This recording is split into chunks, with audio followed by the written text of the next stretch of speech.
Okay, so I think that we can start. So, welcome everyone. My name is Isabel. I work for Erasmus Learning.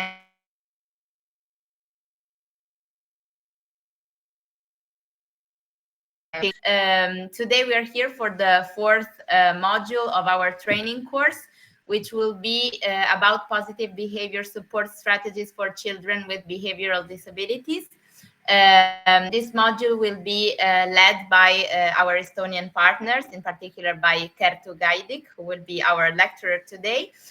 Before I leave the floor to her, I'm just going to give you a quick presentation about the PINK project. The next slide, please. Thank you very much. So the PINK project is an Erasmus KA2 project, meaning that it's a cooperation partnership in the field of school education. So the goal of KA2 projects is to promote cooperation among educational institutions, organizations, and stakeholders across Europe, aiming to enhance the quality and accessibility of education.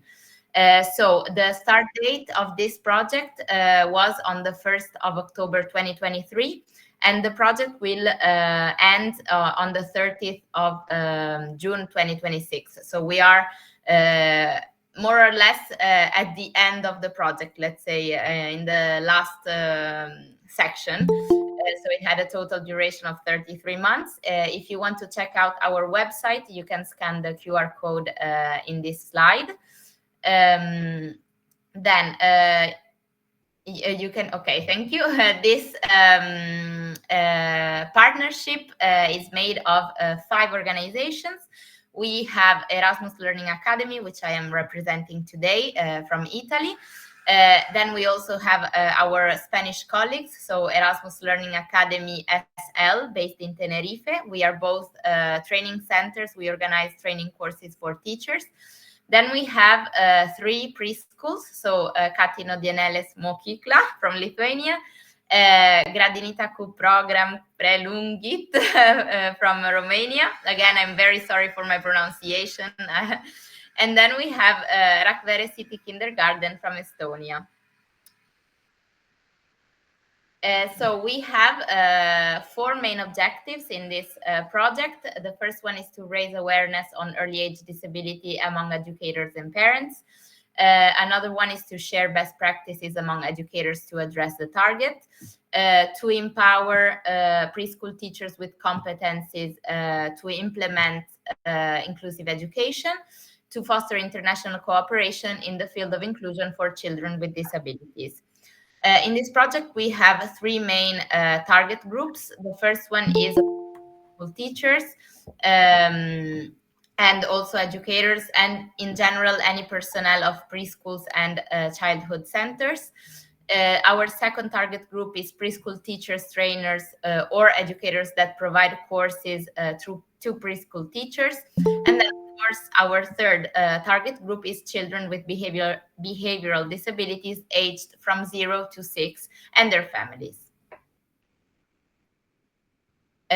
During this project, we have developed many activities. For example, we developed a reflection tool at the beginning of the project, which is an instrument that was designed to promote reflection, dialogue, and awareness regarding disability and inclusion themes within preschool settings. Then we had also at the beginning of the project an awareness campaign that was aimed to increase the understanding and awareness of inclusion and diversity in early childhood education, fostering a more inclusive environment for all children and their families. Then we had a series of webinars, best practice webinars, where we featured key experts that shared strategies, resources, and insights on fostering inclusion in preschool settings. And they covered various topics relevant to educators and parents alike. We also had a series of best practices videos that were shared in an open educational resource that is still available in our website if you want to check it out. So basically, it provides freely accessible accessible educational materials and resources that showcase effective strategies for inclusive education, allowing educators to enhance their teaching practices. Then we have, of course, the training course for preschool teachers, which is what we are doing now. And the aim of this training course is to equip educators with the knowledge and skills that are necessary to implement inclusive practices in their classrooms, ensuring that all children receive the support that they need to thrive. And then the last activity of our project will be the preschool kit, which we are working on it, and it will be later implemented next year, so in the last phase of this project. And basically, it's a curated collection of resources, activities, and tools that are designed to support educators in creating inclusive learning environment, promoting engagement and understanding among diverse learners. So I leave the floor to Kertu. Thank you very much. If you need anything, I'm here to support. Yes, thank you very much, Isabel. And hello, everyone. My name is Kertu Keidik, and I am the head teacher of Tallinn Asunduse Kindergarten. I am specialized in teaching children with special needs. I have worked as a small group teacher, then as a special education specialist. And now 6 years, I have been the head teacher of my kindergarten. And today, on behalf of Rakvere Linna Kindergarten, I will be talking to you about positive behavior support strategies for children with behavioral disabilities. This course is divided into 4 parts. First, what is positive behavior? Then teamwork in preventing behavioral problems and shaping positive. Then how to manage difficult situations and our practical examples from our experiences. And lastly, work on emotions. And between parts 2 and 3, we will also be taking a 10-minute break. And then, without further ado, let's move to part 1. What is positive behavior? Before moving on to theory, I would all like you to think about if you have ever heard about positive behavior. Open the Padlet link from the chat and please write down all the words that come to your mind when you think about it. It does not matter if the words are right or wrong, just note them all down in the Padlet. I will also open it and we can check it together.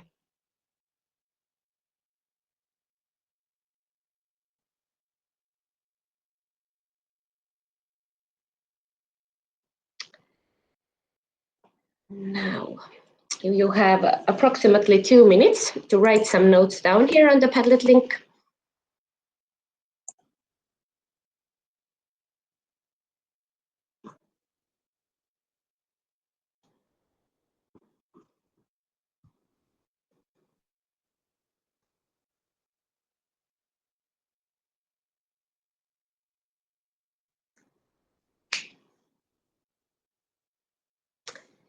Good behavior. Yes, thank you.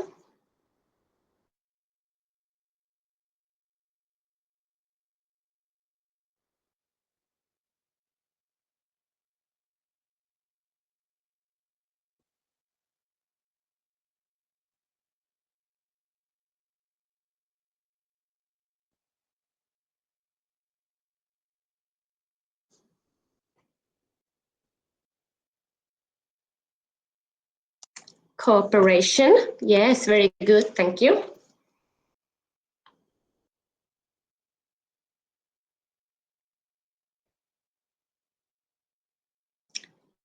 Be friendly with each other and play together. Good social skills. Adaptive behavior. Stable emotion. Behavior in accordance with the rules. Yes. Thank you. Teamwork, communication. Very good.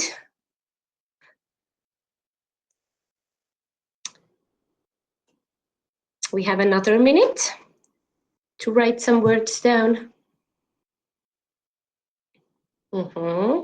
Yes, good emotional skills.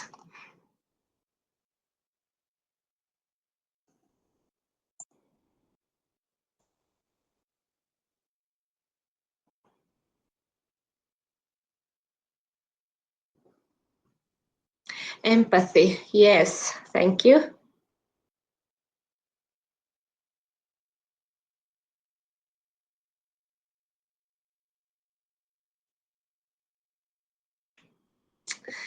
Okay, our 2 minutes right now is up. If anyone wishes to write on the Padlet, you can do that, but I will move on. Now. Now let's do another activity. You will be divided into 6 breakout rooms and you will have 5 minutes to discuss and brainstorm with your group members some positive behavior support strategies that you know or that you already use in your classroom. And if you don't know any, try to think how to implement them. And please open another Padlet link from the main session chat.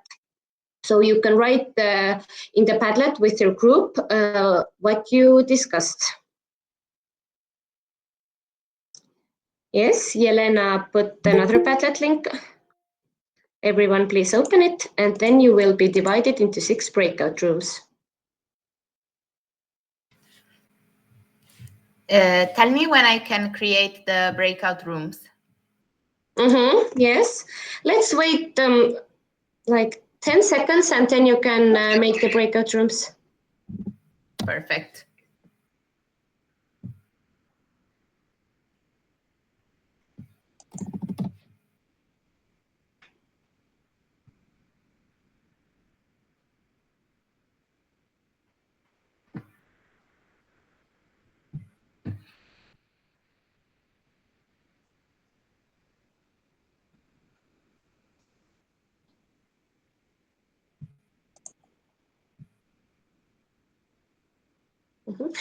Isabella, I think you can create the breakout rooms now. Okay, perfect. So I will now open the rooms.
Thank you everyone for participating.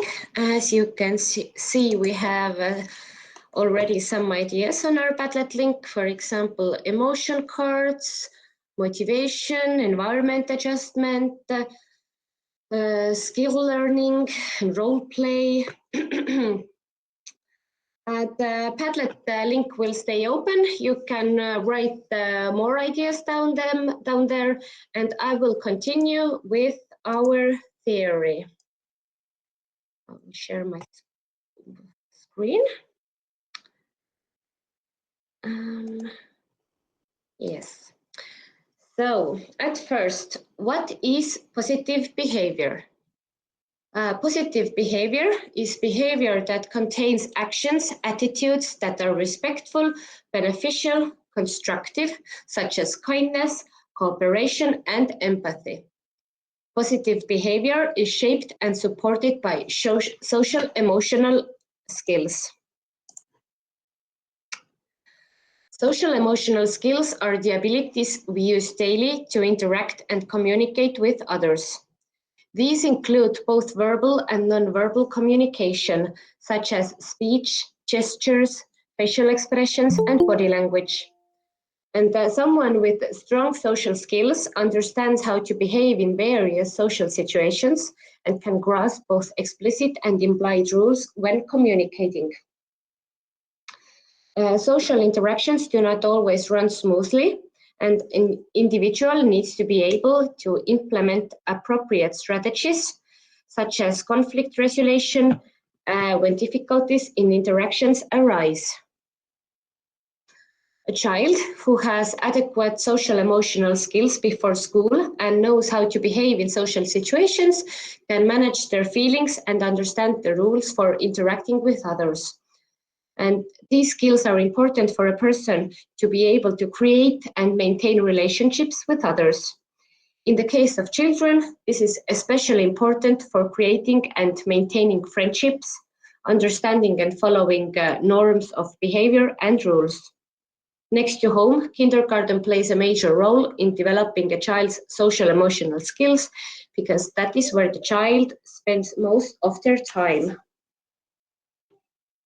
And the child's social emotional skills are shaped by the interaction of the people and environment around them.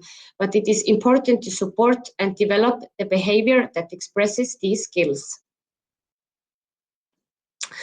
So what are the building blocks for developing social skills?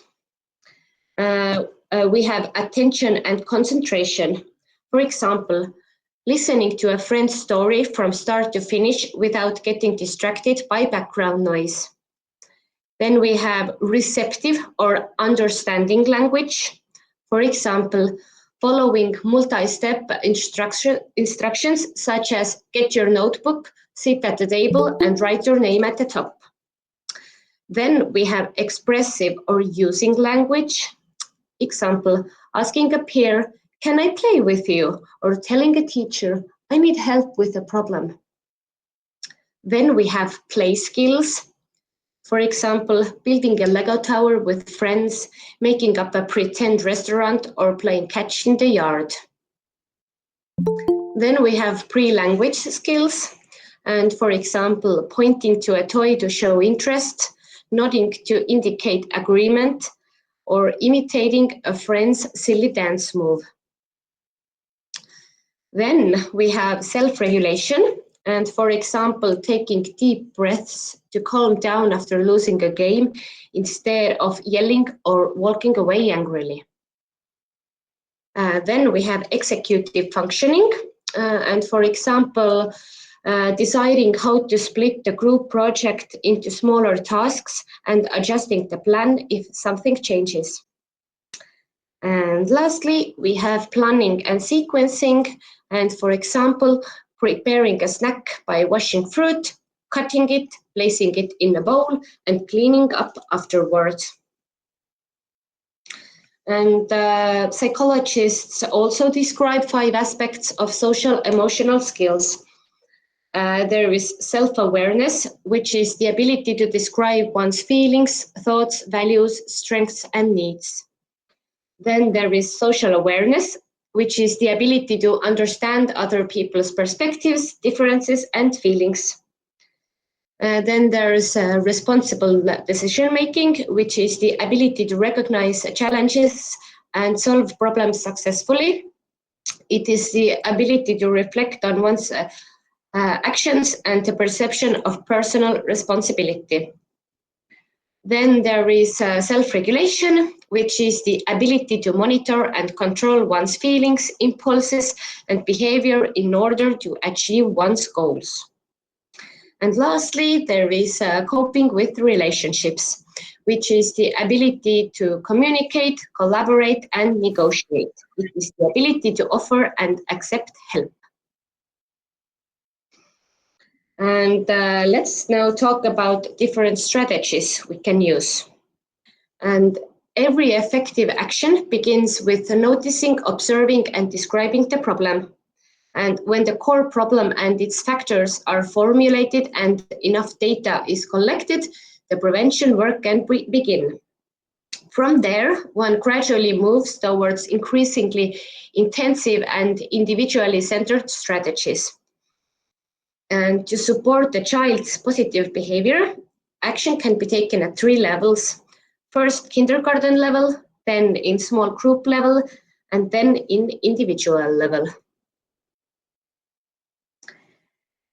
And behavior-oriented activities can be divided into those that prevent the appearance of the problem behavior. These are proactive strategies, and those that take action after the behavior has appeared, and these are reactive strategies.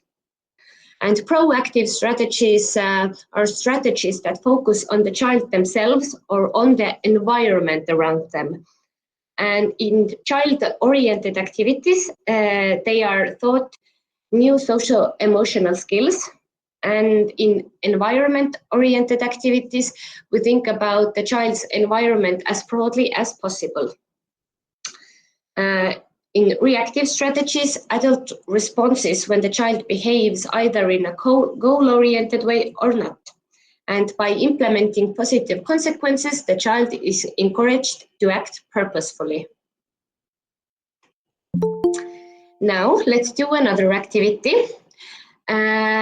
You will once again will be divided into 6 breakout rooms, and you have 5 minutes to discuss which environmental factors should support positive behavior and how can we help a child develop social and emotional skills. And before going to a breakout room, please take a picture or screenshot this activity so you will remember what to discuss. Maybe in 10 seconds, Isabel will send you to breakout rooms.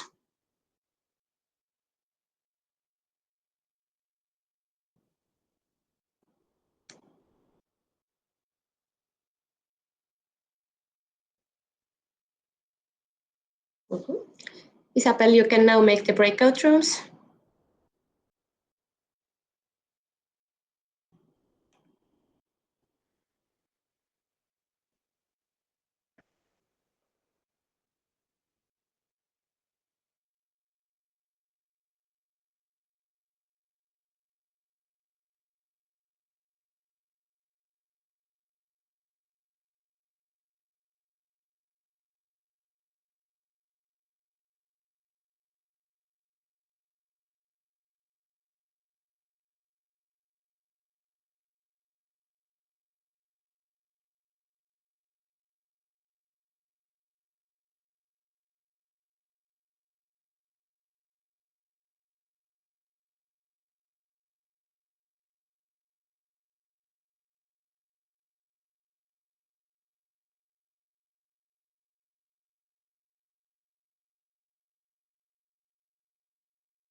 Thank you everyone for participating.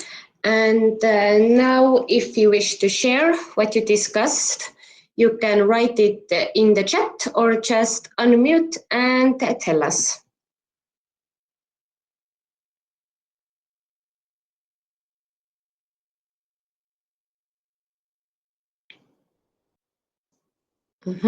Yelena has written possibility of movement in the room, child's place in the group room, various play centers and calming corners.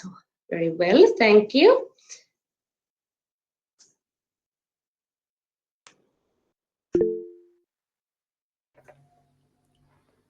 Yes, Eugenia.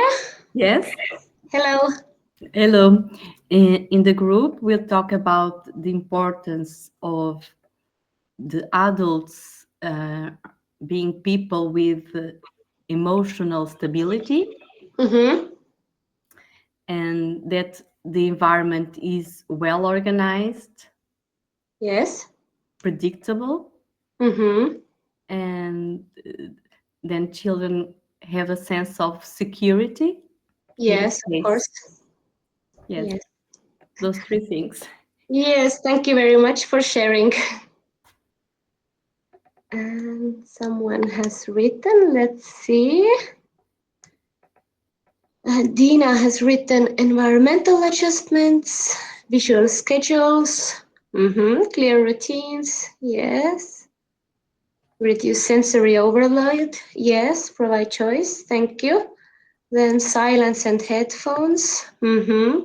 We can teach children to recognize their emotions and express them.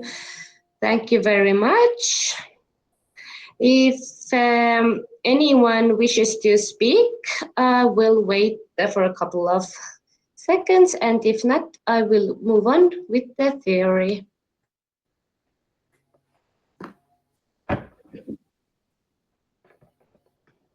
And Christine wrote using role play. Thank you. Very well.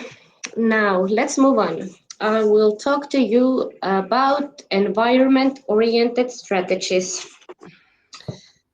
To shape the physical environment, it requires various changes to support the child's calm functioning and be free from distractions and triggers for disruptive behavior. For example, some factors that should be considered for change if necessary. The sound level and lighting level of the room, the suitability of the furniture, the location of the child and their work equipment in the room, especially in relation to the teacher and peers.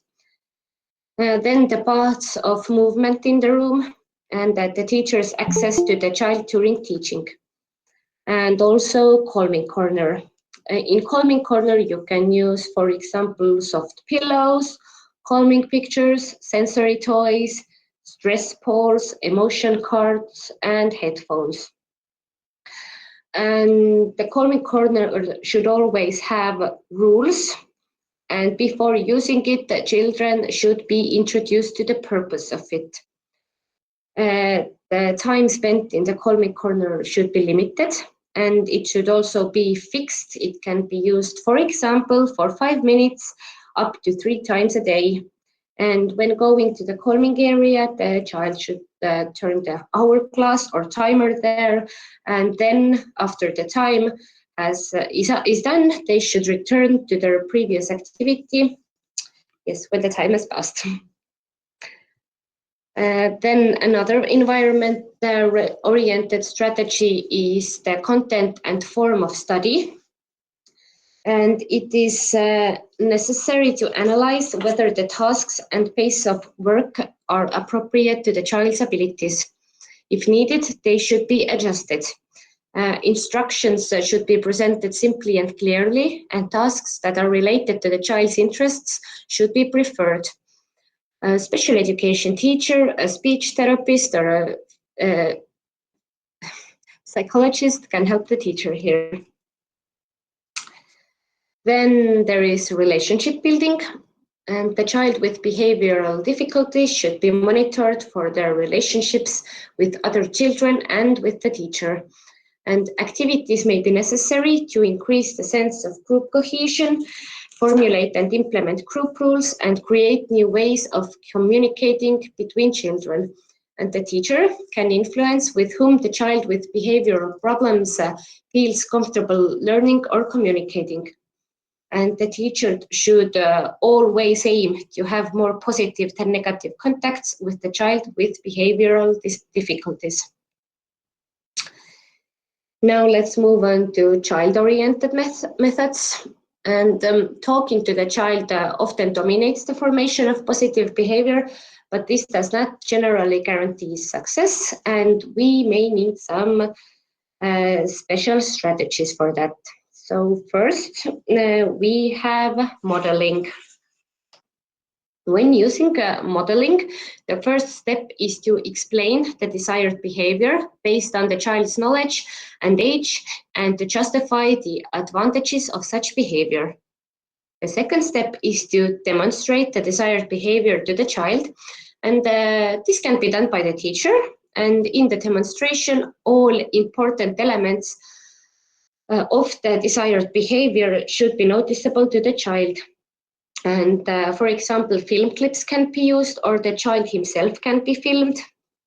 And it is very important to consider that the child is being shown exactly the desired behavior.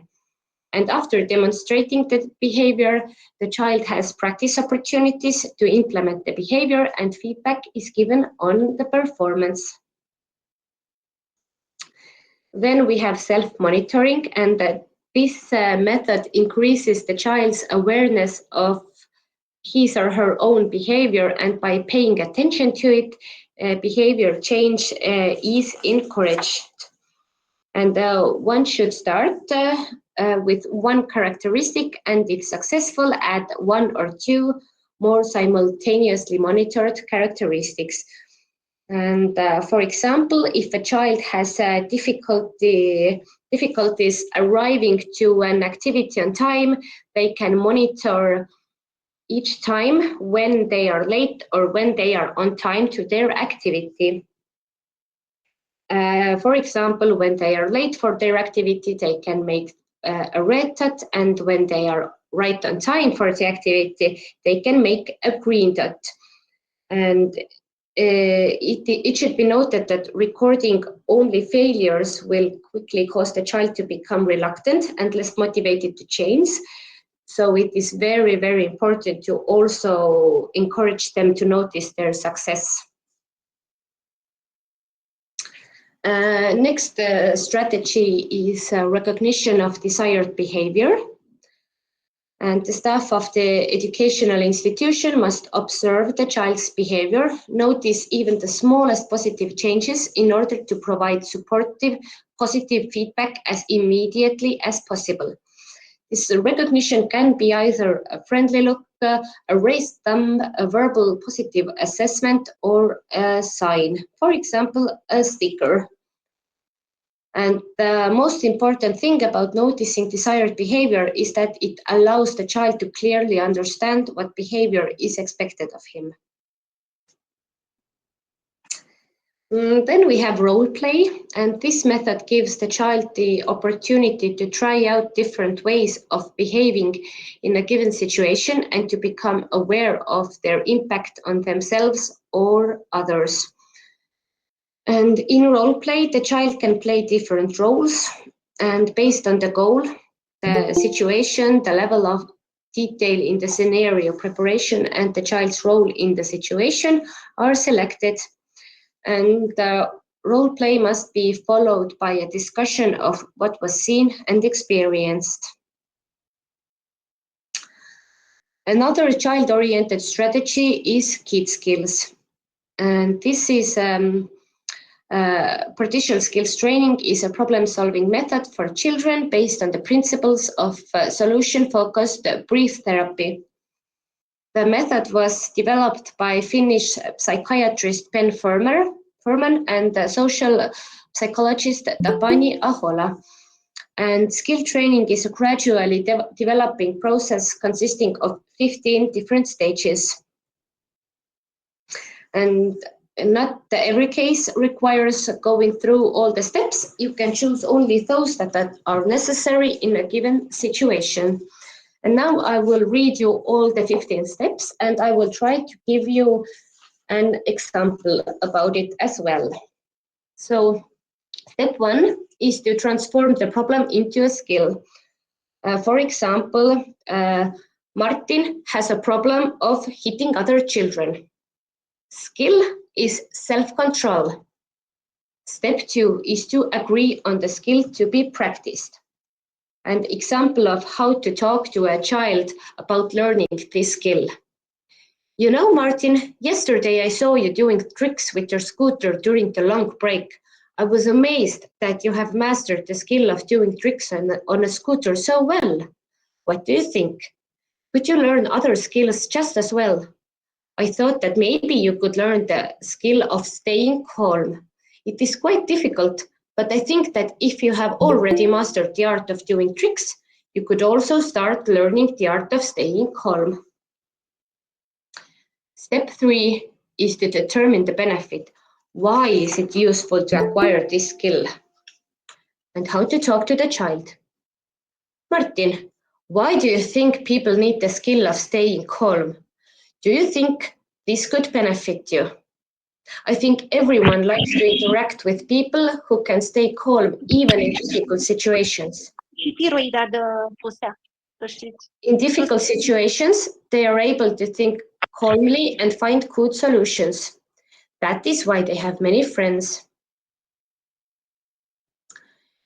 Step 4 is to name the skill. For example, we could give this skill a name such as peacekeeper. Or do you have any ideas for how to call this skill? Then step 5 is to choose a talisman or a mascot. An example, who do you think could give you the strength to master this skill? Maybe it could be Superman. Step 6 is to find motivators and supporters. And for example, Martin, which of your classmates and family members could help you learn the skill of being a peacekeeper? I would also like to be your helper and supporter. Would that be okay? Step 7 is to strengthen the child's belief in success. And for example, what do you think? Can you learn the skill of staying calm? I believe you can, because if you have already mastered skateboarding, then you can also master the skill of staying calm. Step 8 is to plan a celebration. And for example, when you finally learn how to stay calm, you should definitely celebrate. For me, celebrating means eating a strawberry cream cake or even going to spa. How would you like to celebrate learning a new skill? Step 9 are skill demonstrations. Martin, now you could show how you would act in a situation where, for example, Jan's new pencil case has accidentally fallen under the table, but he shouts across the classroom, "Teacher, Martin took my pencil case." What would you do? Step 10 is publicity in the group. And for example, attention students, I want to share some happy news with you.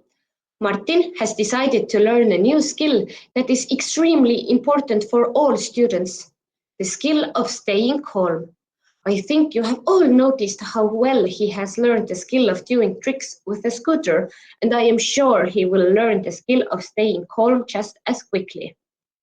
I think we can all support him in learning this new skill. Are there any other students in our class who would like to learn this skill together with Martin? Then step 11 is to practice the skill.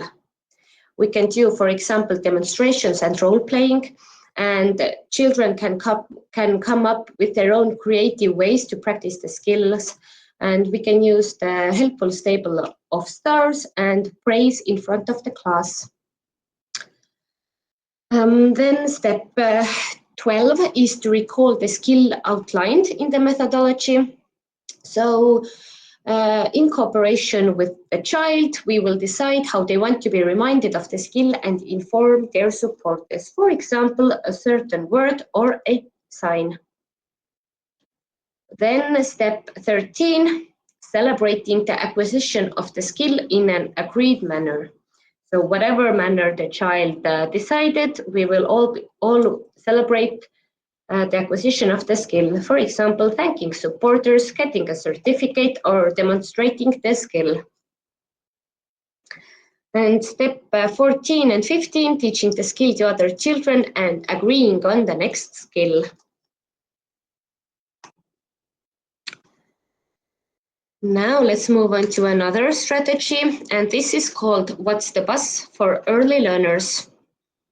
This is an evidence-based program to teach children social and emotional intelligence, and it is based on the SAFE criteria, which permits maximum opportunity for the skills taught to transfer across into other situations.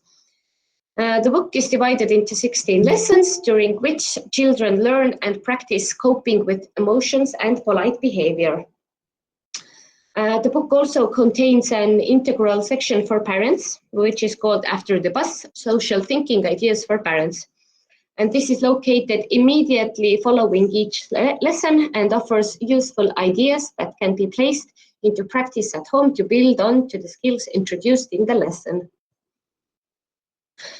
And this program guides educators to teach young people new pro-social skills to develop emotional and social intelligence, how to optimistically interpret human differences, how to improve social connections, greetings, exiting, social feedback, and social referencing, how to begin and maintain relationships and friendships, how to identify and work with one's own emotions, how to develop empathic mind-reading capacities, how to identify and constructively respond to behavioral dominance such as put-downs, trash talk, bullying, cyberbullying, and trolling, how to self-regulate emotions more productively, and how to appreciate self-awareness and self-identity, and how to navigate tricky social situations more positively and resiliently. Another strategy we can use is social stories. And this is a tool created by Carol Gray to support children of varying intellectual abilities and coping levels. And these are stories which are used to teach children specific social skills that they may find difficult to understand. And the goal of the story is to increase the child's understanding by describing in detail a specific situation and suggesting an appropriate social response. A social story describes a context, skill, achievement, and the concept according to 10 defining criteria. And these criteria guide the research and development and implementation of the content so that it would be patient, supportive and safe, both physically, socially and emotionally for the audience. And the learning experience with a social story should be descriptive, meaningful and respectful. For example, a social story could be like this. My name is Kevin. Sometimes I get in a bad mood. Then my mood gets worse and I hurt others. This makes me sad. I can choose. When I get in a bad mood, I breathe in and out. I put my hands behind my back. I'm going to see the teacher. The teacher can help me. If I behave like this, then my friends and I won't be sad afterwards. And this is the end of part 1 and our strategies. Now we can move on to part 2 and talk about teamwork in preventing behavioral problems and shaping positive behavior.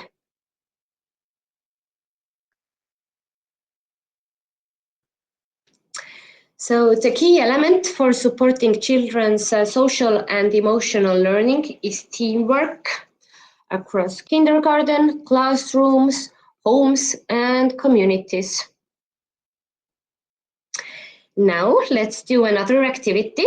And once again, you will be divided into 6 breakout rooms. Groups 1 and 2, please discuss how the kindergarten can help in developing social emotional learning in the children. Groups 3 and 4, please discuss how the family can help in developing social emotional learning in the children. And groups 5 and 6, please discuss how the community can help in developing social emotional learning in the children. And before going to a breakout room, please take a picture or screenshot of this activity. Please notice in what number breakout room you will be in. You will have 7 minutes for this activity. And in 10 seconds, Isabel, you can create the breakout rooms.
I can see that we still have a lot of participants in the main session, and if possible, please join the breakout room.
And teach them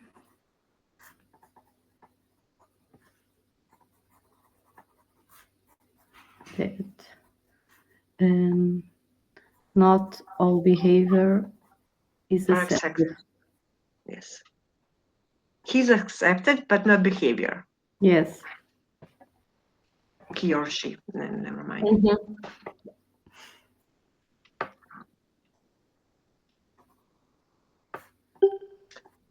Oui. And I think it's important to, from a young age, learn how to respect others. Yes. Teach them the importance of respect others. And self-respect too. Yes. Importance of self-respect.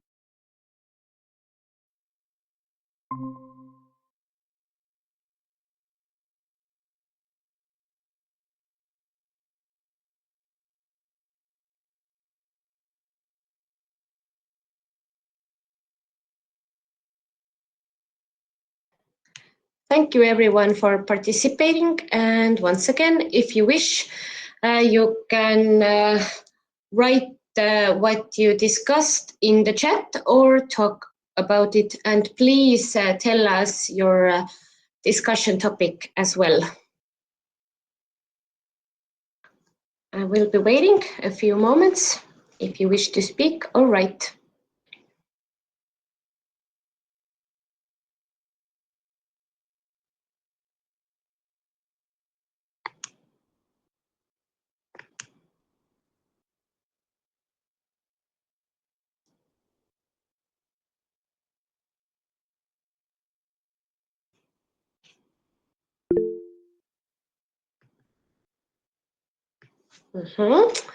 Someone from group 2, and they discussed about the kindergarten, creating a suitable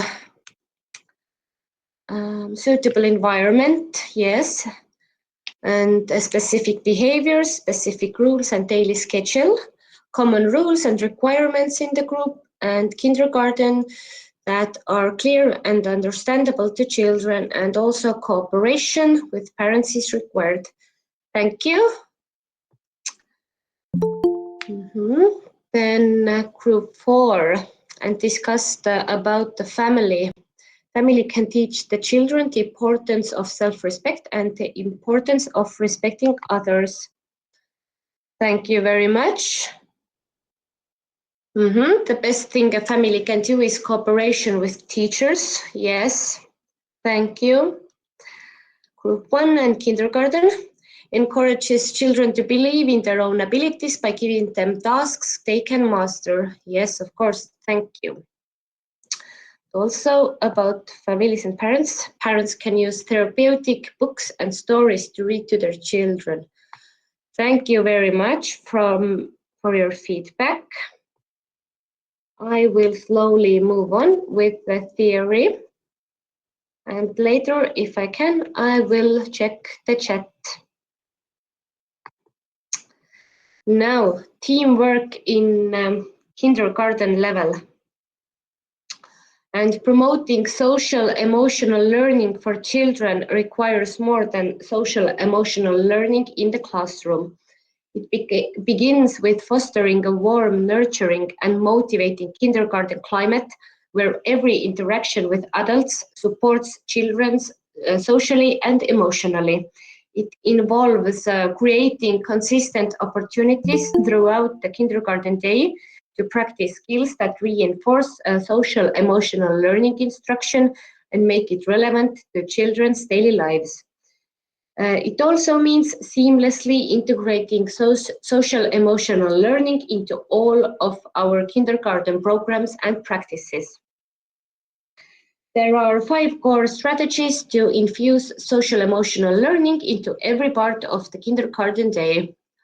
1 is to foster a supportive kindergarten climate, including norms, routines, and procedures that promote the social emotional learning.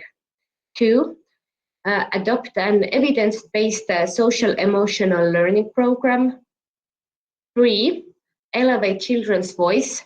Just as important, when children are engaged authentically as leaders, problem solvers, and decision makers, these experiences give them an understanding and ownership of how social emotional learning is implemented in their kindergarten. This is a step toward ensuring that all students experience a sense of agency. Then for integrate student supports and social emotional learning, this means the kindergarten helps all students with both their studies and well-being. And 5, establish discipline policies that promote self. Now, before moving on, I will quickly check chat once again. Okay, let's move on. And teamwork in classroom.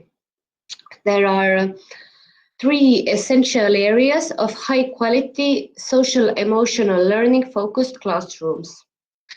One is a supportive classroom climate where children feel emotionally safe, part of a community of learners, motivated and challenged. Then explicit social emotional instruction that provides direct, consistent opportunities for children to cultivate, practice and reflect on in ways that are developmentally appropriate and culturally responsive. And integration of social emotional learning into academics, taking a child-centered approach and using interactive pedagogy to foster collaboration and personal reflection. Then teamwork between kindergarten and families and caregivers. Families and caregivers are children's first teachers and play an essential role in the cultivation of social and emotional competencies throughout a child's life. When educators and families are partners in children's social and emotional development, the benefits go two ways. Teachers enrich their ability to support their students, and families gain an ally in supporting the social and emotional skill building they already do with their children. Teamwork between kindergarten and community. It is important that the kindergarten and community partnerships are carefully and strategically cultivated and align on a common language, strategies, and communication around the social emotional learning related efforts and initiatives. Community partners might include out-of-school time providers, community-based non-profit organizations, healthcare providers, governmental agencies, and local businesses. Now let's do another activity, and this is a fun one. We will be playing Kahoot. Questions and answers about the theory. If possible, you can use a phone or tablet for playing. Please join at www.kahoot.it. You will soon see the pin on the screen or in the chat, and you can either use the pin or the QR code.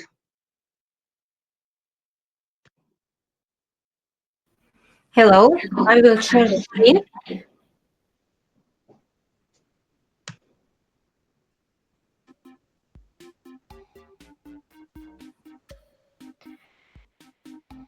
And we will wait a few minutes for everybody to join.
Kertu?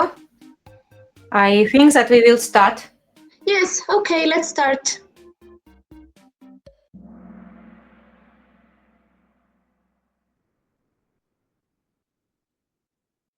Cătălina, mai ești? Da. Putem schimba mesaje sau... Unde?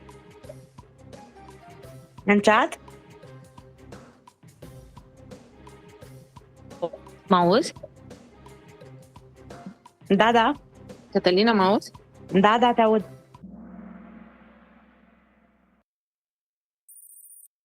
Bine, stai că cred că organizatorul ne taie microfonul. Da, așa este. Vorbiți. Nu vă Da. auzim noi. Nu va tăia microfonul, noi vă auzim.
Congratulations to the winner.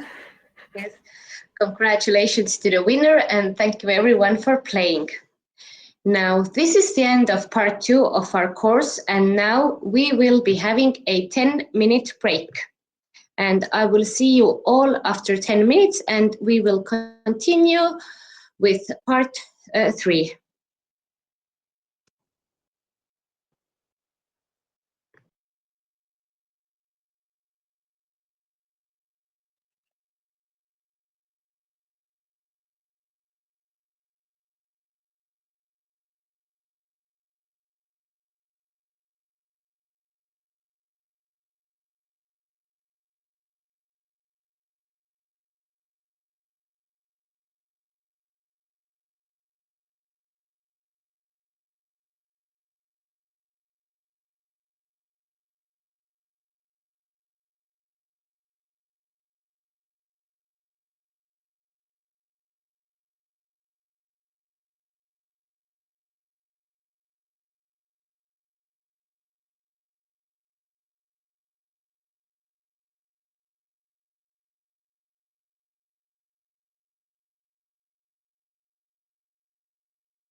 I welcome everyone back. Our 10-minute break is now over, and I will continue with our training course.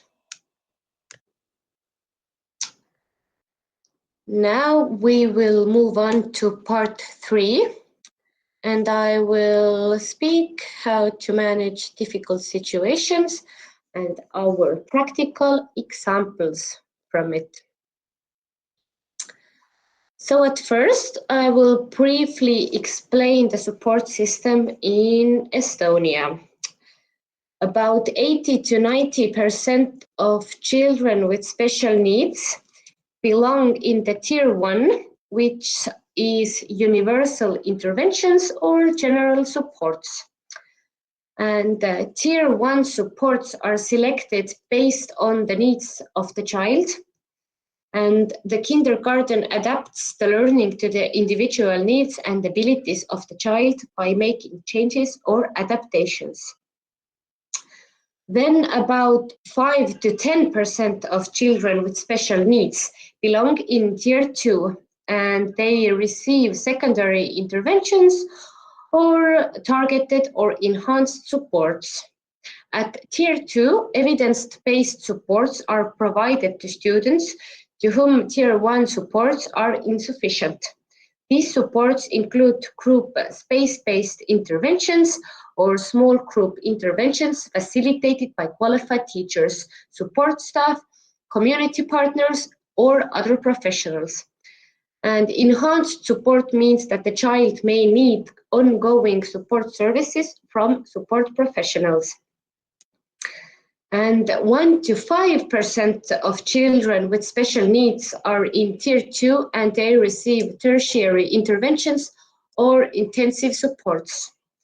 Highly intensive and individualized supports are provided to children for whom Tier 1 and 2 supports are insufficient.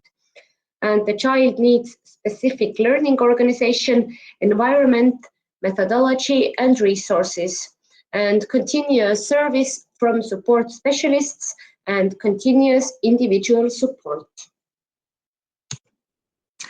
Now I will talk to you some problems that may occur in kindergarten, and I will also tell you how to solve them. A problem. This situation occurs repeatedly in the group. 3-year-old Jonas hits other children who are playing with him or next to him during a game. When the teacher takes Jonas out of the game, the boy gets angry and hits the teacher too. What to do? At first, find out the reason. Is it caused by the environment, lack of skills, or behavioral disorder? It is necessary for the teacher to monitor and consult with the support specialist. Depending on the cause, choose the appropriate method. For example, you can use modeling, role play, or recognition of desired behavior. You can learn self-control skills using social story, what's the bus, or kid skills. You can learn how to share toys using what's the bus. You can adapt the environment. For example, direct Jonas to play with children whose socio-emotional learning skills are well developed or center system in the group. Or you can use token economy. Another problem. 4-year-old Emma doesn't come with the other children to morning circle or any of the other learning activities the teacher does with the children. If she does come to the morning circle sometimes, she can listen to the teacher for 1 to 2 minutes, and then Emma will start making noises, throwing herself on her stomach, on her back, poking the children sitting next to her, or getting up and leaving morning circle. She does not listen to a word the teacher says. Emma's speech is not age appropriate. What to do? At first, find out the reason. Is it caused by the environment, lack of skills, or behavioral disorder? It is necessary for the teacher to monitor and consult with the support specialist. Then, depending on the cause, choose the appropriate method. For example, you can adjust the environment, the content of the activity, more demonstration, less verbal speech. The smaller the child, the more the involvement of different senses. Hand games, a fixed place on a pillow, a chair, a visualized daily plan, or a timer. You can use token economy or learn the ability to concentrate using What's the Bus, minutes of silence, and movement games. You can also learn the ability to stay still using What's the Bus, movement games, or role play. And another problem. 6-year-old Kevin breaks other children's buildings, takes away other children's toys. When the teacher intervenes, Kevin says he wants to play with them too, but other children don't want Kevin in their play because of his behavior. This situation happens in the group and outdoor on a daily basis. What to do? And once again, first find out the reason. Is it caused by the environment, lack of skill, or behavioral disorder? It is necessary for the teacher to observe and analyze what provokes such behavior and consult the support specialist if necessary, and depending on the cause, choose the appropriate method. For example, learn a game asking skill, or use social story, modeling, role-playing, or kid skills. You can also adapt the environment, smaller group, specific rules, and reward system. Now let's do another activity. You will be divided into 6 groups where you propose your own actions, adaptations, and solutions to solve a problem. I will show you 3 different problems. Please screenshot all of them and please notice what group you are in and what problem you need to discuss. You have 8 minutes for this activity. And after the breakout room, from each group, one person please share in the main session chat how you solved the problem. And please also add the name of the child whose problem you solved. Now, groups 1 and 2, your problem. While getting dressed in the changing room before going outdoors, 4-year-old Maria starts shouting, stuttering, hitting the children next to her, throwing her clothes, throwing herself on the floor. This behavior is repetitive and causes a lot of confusion and noise. She does not obey the teacher's order to get dressed. And please take a picture or screenshot. Now groups 3 and 4, your problem. Every day, a situation like this happens. 5-year-old Jack wants to be the first to do everything. Go to the playground, go to music and movement activities, go to the morning circle, go to the dining table, and go to the toilet. In order to be first, he pushes, shoves, and hits other children. The teacher's constant explanation that you don't always have to be first is not understood by Jack. It takes a lot of time every day, and the teacher is tired of explaining. And also, take a picture or screenshot this. And groups 5 and 6, your problem. 5-year-old Jessica is very noisy. Even when she comes to kindergarten, she screams in the corridor. This happens in all situations, while playing in a large group, but also when doing quiet learning activities in a small group. Jessica can suddenly scream so loud that the other children next to her cover their ears with their hands. Transitions from one activity to another are difficult for her. She doesn't want to do them. She starts crying, sometimes hitting the teacher or other children.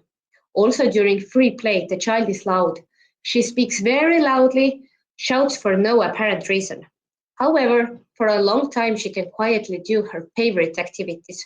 For example, putting together a jigsaw puzzle, looking at the magazine, and doing her homework. The child also does not always accept his parents and will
So that competitive behavior. Yes. To be the first.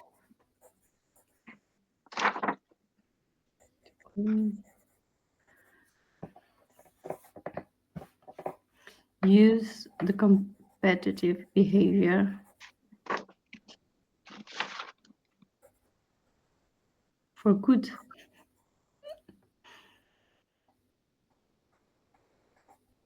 Is that? Yes.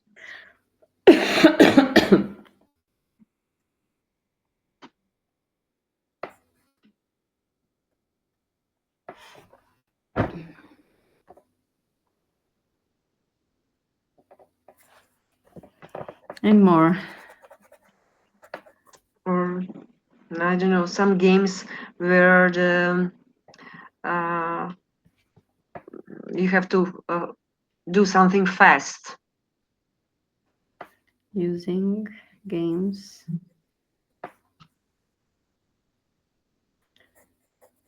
I don't know, catch something or collect something. But he will have to win always. Yeah, that's the problem. Yeah. Yes. And if we give a reward to the last one, not the first one, but the last one, the one that can wait and let the others go first, we'll have a reward. Yeah, that's the.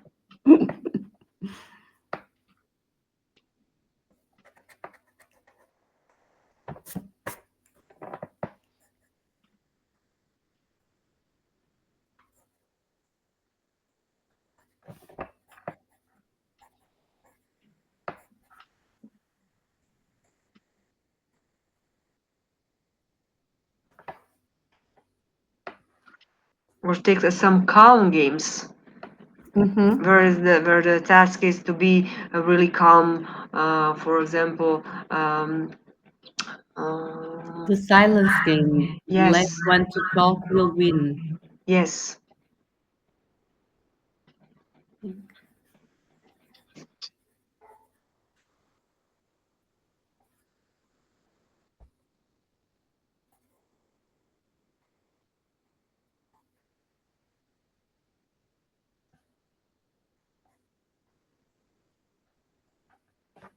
Okay.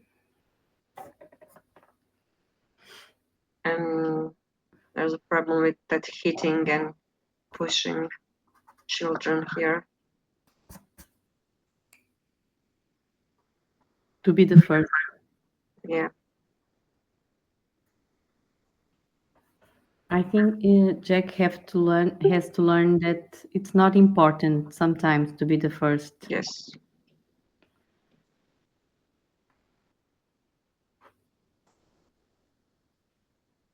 And boundaries, especially physical boundaries. Yes.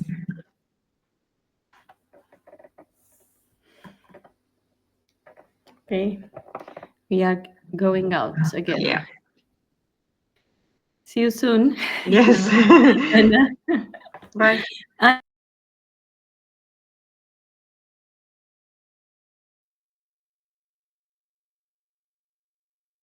Thank you everyone for participating in the activity. And now, if possible, from each group, one person can share how you solved the problem, and please add the name of the child whose problem is solved. We also already have a feedback from group 5, who identified that Jessica's screaming is linked to sensory sensitivity and difficult transitions. We adapted the environment with quiet zones and visual schedules, used modeling and calm down techniques, and reinforced quiet voice through positive feedback. Also, cooperation with parents is essential. And thank you very, very much. You solved the problem very good. I agree with it heartily. Once again, thank you. Then we have a little bit feedback about a 4-year-old Maria who screamed. Maybe she doesn't like noise in the changing room. Maybe she doesn't like changing clothes. Or maybe she's afraid that her mom couldn't find her when she would go outside. Yes, and maybe you can elaborate how you solved this problem with Maria. I will be waiting a few moments for your feedbacks.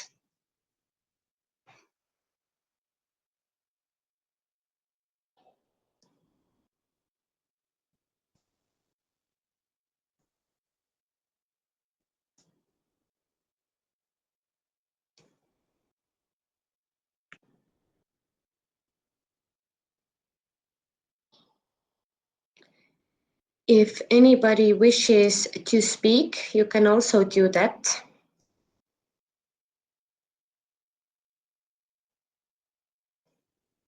I can speak. Me and my colleagues, we had Jack that wanted to be the first always, and if Yes. not, he will become aggressive. So what were we thinking? The problem must be that Jack maybe is a single child, and in the class maybe he has no friends yet. For the start, the solution for the beginning would be that Jack would make a great friendship with at least one colleague, and maybe he will let this new friend to be the first, and from here maybe the problem will get solved eventually. And also speak with the parents, collaborate a lot with the parents to get their support solving this problem. Yes, very well. Thank you very Thank much you. for your problem solving and speaking as well. Thank you. Thank you. Now, for the case of Maria, I will show this. The solutions are headphones, changing clothes separately from other children. Yes, that may work very well. Thank you. And we have another solution for Jack.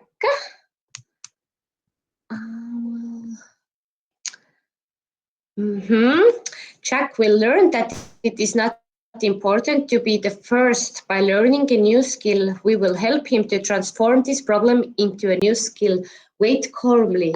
Yes, learning new skills will definitely be useful. Thank you. And also for Maria, clear schedules, maybe starting to dress up before the others, clear assignments, figuring out maybe some clothes that disturb her. Yes, that may work. Thank you also very much. Do we have any solutions for, we got one for Jessica, for Jack, and also for Maria. Okay, if anybody wants to add something, you can write it in the chat, but I will move on with our theory. And once again, thank you everyone for participating and providing feedback. Now let's move on to part 4. This is also the last part. Work on emotions. So Paul Ekman, American psychologist and professor who was the pioneer in the study of emotions, has said that emotions are a process, a particular kind of automatic appraisal influenced by our evolutionary and personal past, in which we sense that something important to our welfare is occurring, and a set of psychological changes and emotional behaviors begins to deal with the situation. Emotions are an integral part of our daily lives, and it would be difficult to imagine our lives without them. Emotions can change from minute to minute and day to day, depending on the situation. We can also feel several emotions at the same time. Emotions occur in response to some kind of stimulus, such as a physical event, a social interaction, remembering or imagining an event. talking about, thinking about, or physically reenacting a past emotional experience. And most emotion researchers believe there are at least 5 basic emotions. And Dr. Ekman's research shows the strongest evidence to date of 7 universal facial expressions of emotions. These are anger, contempt, disgust, enjoyment, fear, sadness, and surprise. Emotions are multifaceted whole body processes that involve changes in a person's physiology, subjective experience, and behavioral expression. What actually makes us emotional, however, varies from person to person based on our shared evolution, cultural influences, and unique personal experiences. So, even though we can't choose the emotions we feel, we can choose the ways in which we respond through emotional awareness. And what about emotions and the brain? Emotions are processed by a network of brain regions, and several brain regions work together as a team. A network of brain regions that process emotions are called an emotion processing network. And this network consists of amygdala, the prefrontal cortex, the cingulate cortex, the hippocampus, and basal ganglia. And why is it necessary to address the topic of emotions in kindergarten? Children experience a variety of emotions daily, but noticing, understanding, and knowing how to cope with emotions is not something kids are born with. As adults, we can teach them the skills to help them manage their feelings and make thoughtful choices. This is what we call emotion regulation, and it is good for children's mental health. And research tells us emotion regulation skills are related to many positive outcomes, such as increased resilience, school success, advanced social skills, improved ability to pay attention and concentrate, enhanced decision-making ability, and lowered risk for mental health concerns.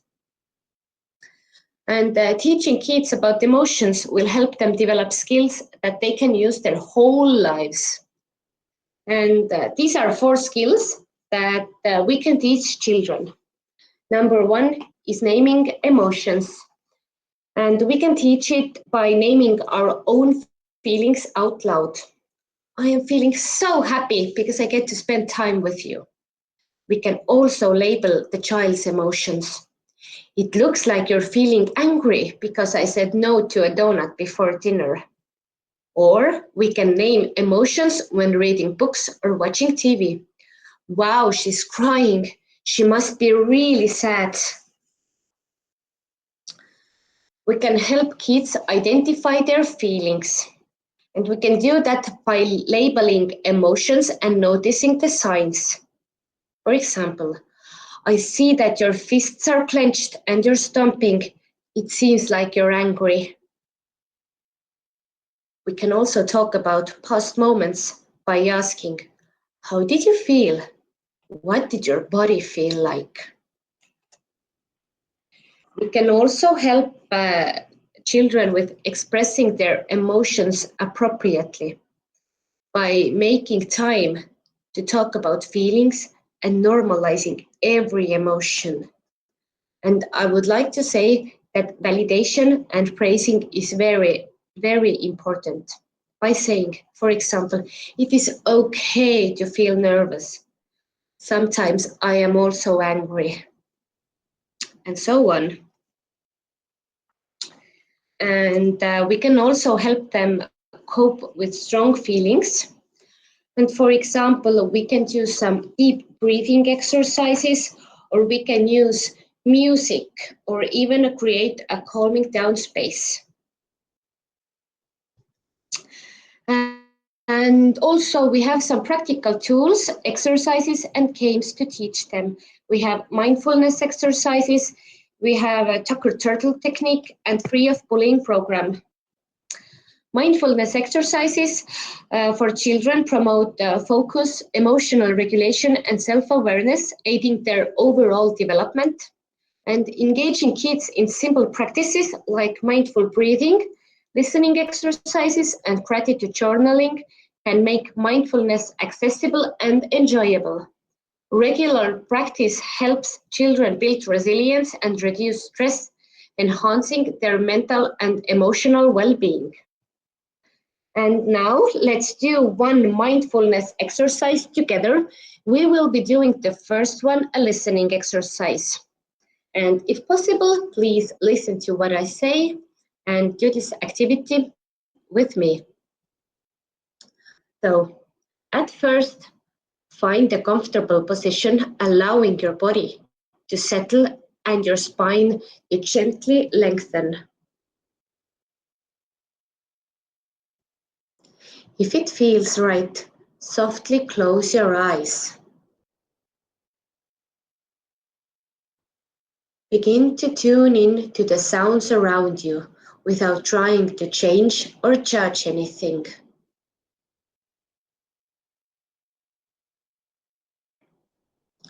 Allow every sound to come and go, like waves on the shore, each one part of the moment.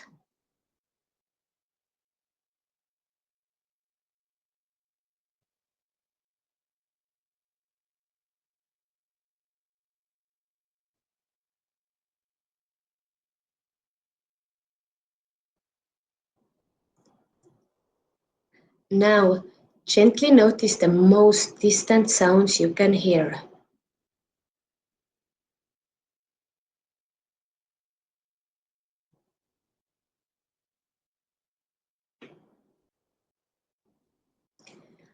And then slowly bring your awareness to the closest sounds, those nearby or within your own body.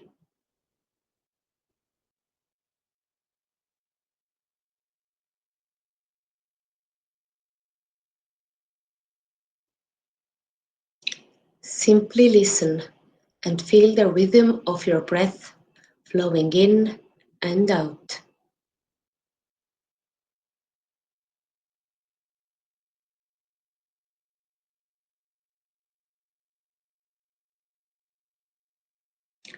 This is the end of the exercise. Thank you everyone for participating in this exercise, and I hope you felt very calm during it. Now let's move on to another technique, which is called the Tucker Turtle technique. Tucker the Turtle is a fun, interactive resource created to help children and families learn strategies to work through big feelings like anger. Tucker helps parents and caregivers support their children in learning what they can do to calm their body and emotions down. This user-friendly resource helps teach emotional regulation with a few simple steps. Tucker the Turtle also promotes emotional literacy, problem solving, and self-regulation in an engaging way. And then we also have Free of Bullying program. This program was developed by the Mary Foundation and Save the Children Denmark. It focuses on children, professionals, parents, and community. And one of the key components of Free of Bullying program is the development of children's social and emotional skills. Understanding emotions is a crucial step in shaping positive behavior. It helps children express themselves, recognize the feelings of others, and respond appropriately in different social situations. Free of Bullying program focuses in depth on 4 core emotions: joy, sadness, anger, and fear. For each of these emotions, children are guided to identify and name their own feelings, recognize emotion in others, and learn appropriate coping and expression strategies. The lessons are designed to be engaging and age-appropriate, using playful activities, discussions, storytelling, and the support of a familiar mascot, such as the friend bear. This creates a safe and supportive environment for exploring emotions. And importantly, emotional learning is not limited to specific lessons. lessons. It is woven into daily routines and interactions, allowing children to continuously practice and apply what they have learned. And now let's do our final activity. Please tell us or write to the chat what practical tools or exercises you use to teach on how to cope with emotions.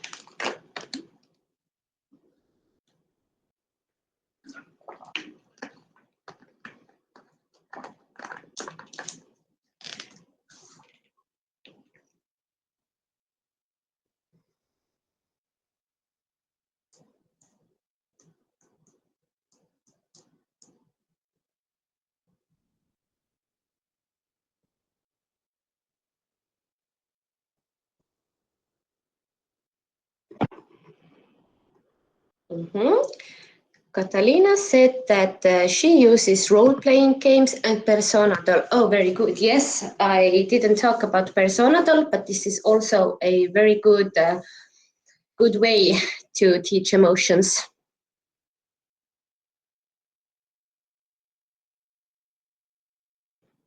Thank you, Catalina. You're welcome. Thank you too.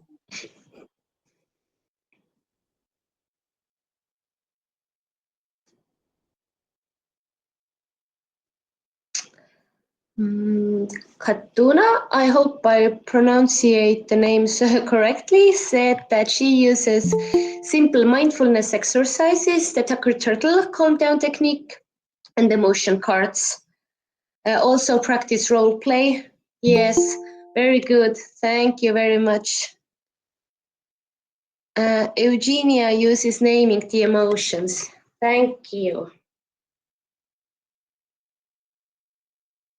If anyone else wishes to share, please do that.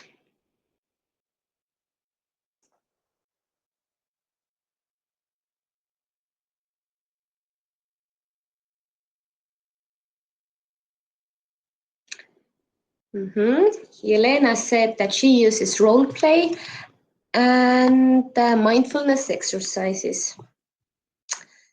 And Katrin said that she uses headphones, calming corner, or separate room, dispersing children to different rooms and activities to prevent overstimulation and conflict. And mindfulness exercises. Thank you very much.